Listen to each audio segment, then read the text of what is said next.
नमस्कार दोस्तों, मैं गौरीश मिश्रा और आज का विषय है क्या चौथा टी20 मैच कल पुणे में जो खेला गया था भारत और इंग्लैंड के बीच, भारत ने बेईमानी से जीत दर्ज की।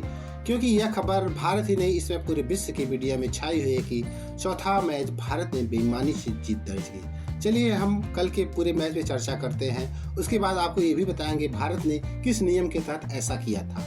इससे पहले जोस बटलर ने टॉस जीतकर पहले फील्डिंग करने का फैसला किया और ये फैसला उनका सही भी साबित हुआ जब दूसरे ही ओवर में इंग्लैंड के तेज गेंदबाज साकिब महमूद ने भारत को लगातार 3 झटके दिए और उसके 3 चोटी के बल्लेबाज बेहद जल्द आउट हो गए और भारत एकदम दबाव में आ गया। लेकिन उसके बाद अभिषेक शर्मा और रिंकू सिंह ने थोड़ी पारी संवारने की कोशिश की, लेकिन अभिषेक शर्मा भी आउट हो गए। फिर आया हार्दिक पांड्या का नंबर, जो कि 2020 के सबसे खतरनाक बल्लेबाजों में से एक माने जाते हैं। और ऐसा क्यों माना जाता है, उन्होंने कल इस बात को साबित किया।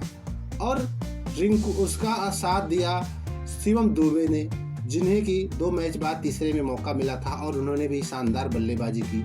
दोनों बल्लेबाजों ने 53 रन की पारी खेली और भारत को एक चुनौतीपूर्ण लक्ष्य तक पहुंचाया और भारत का स्कोर 181 रन पहुंचाकर 182 रन का लक्ष्य इंग्लैंड को जीतने के लिए मिला।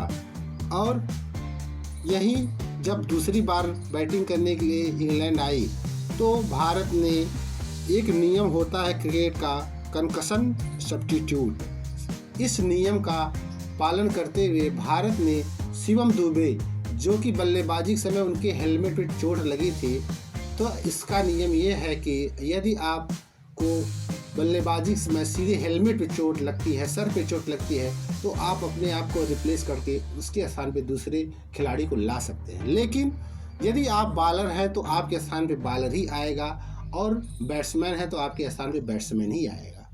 लेकिन ऐसा नहीं हुआ, क्योंकि शिवम दुबे एक बैटिंग ऑलराउंडर थे, तो उनके स्थान पे एक बैटिंग ऑलराउंडर ही आ सकता था।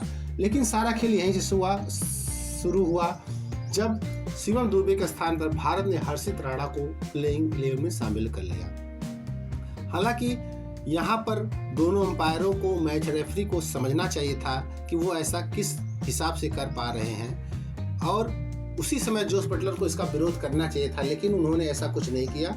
मैच समाप्त होने के बाद जोस बटलर जरूर इस बात से नाराज दिखे। हालांकि हर्षित राणा ने बहुत ही गजब की गेंदबाजी की और भारत की जीत में अहम योगदान दिए। एक समय इंग्लैंड की शुरुआत बेहद ही शानदार रही और उसके दोनों ओपनर ने बहुत ही जबरदस्त शुरुआत दिलाई, खास करके बेन डकेट और पी साल्ट ने, जिन्होंने भारतीय गेंदबाजों को शुरू से ही टारगेट किया और लगभग 5.5 ओवर में ही 62 रन बना डाले।